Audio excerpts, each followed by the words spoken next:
اور یہ کہ قیامت آنے والی ہے اس میں کچھ شک نہیں، اور یہ کہ اللہ سب لوگوں کو جو قبروں میں ہیں جلا اٹھائے گا، اور لوگوں میں کوئی ایسا بھی ہے جو اللہ کی شان میں بغیر علم کے اور بغیر ہدایت کے اور بغیر کتاب روشن کے جھگڑتا ہے اور تکبر سے گردن موڑ لیتا ہے تاکہ لوگوں کو اللہ کے رستے سے گمراہ کر دے۔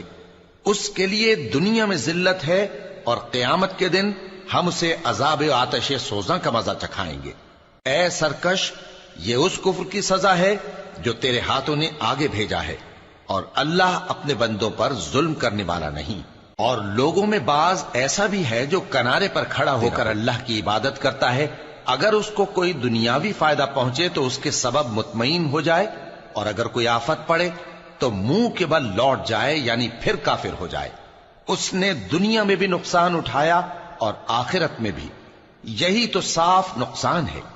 یہ اللہ کے سوا ایسی چیز کو پکارتا ہے جو نہ اسے نقصان پہنچائے اور نہ فائدہ دے سکے، یہی تو پرلے درجے کی گمراہی ہے۔ بلکہ ایسے شخص کو پکارتا ہے جس کا نقصان فائدے سے زیادہ قریب ہے۔ ایسا دوست بھی برا اور ایسا ساتھی بھی برا۔ جو لوگ ایمان لائے اور عمل نیک کرتے رہے، اللہ ان کو بہشتوں میں داخل کرے گا جن کے نیچے نہریں بہ رہی ہیں۔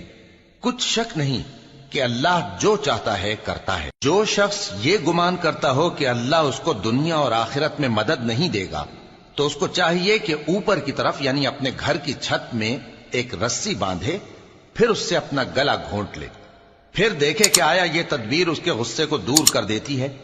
اور اسی طرح ہم نے اس قرآن کو اتارا جس کی تمام باتیں کھلی ہوئی ہیں، اور یہ یاد رکھو کہ اللہ جس کو چاہتا ہے ہدایت دیتا ہے۔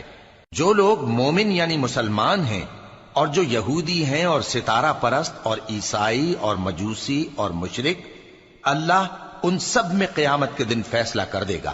بے شک اللہ ہر چیز سے باخبر ہے۔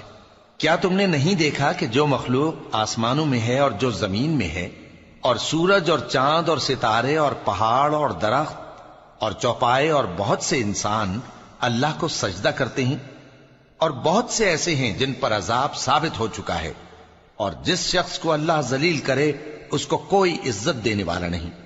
بے شک اللہ جو چاہتا ہے کرتا ہے۔ یہ دو فریق ایک دوسرے کے دشمن اپنے پروردگار کے بارے میں جھگڑتے ہیں، تو جو کافر ہیں ان کے لیے آگ کے کپڑے قطع کیے جائیں گے اور ان کے سروں پر جلتا ہوا پانی ڈالا جائے گا، اس سے ان کے پیٹ کے اندر کی چیزیں اور کھالیں گل جائیں گی، اور ان کے مارنے کے لیے لوہے کے ہتھوڑے ہوں گے۔ جب وہ چاہیں گے کہ اس رنج و تکلیف کی وجہ سے دوزخ سے نکل جائیں تو پھر اسی میں لوٹا دیے جائیں گے، اور کہا جائے گا کہ جلنے کے عذاب کا مزہ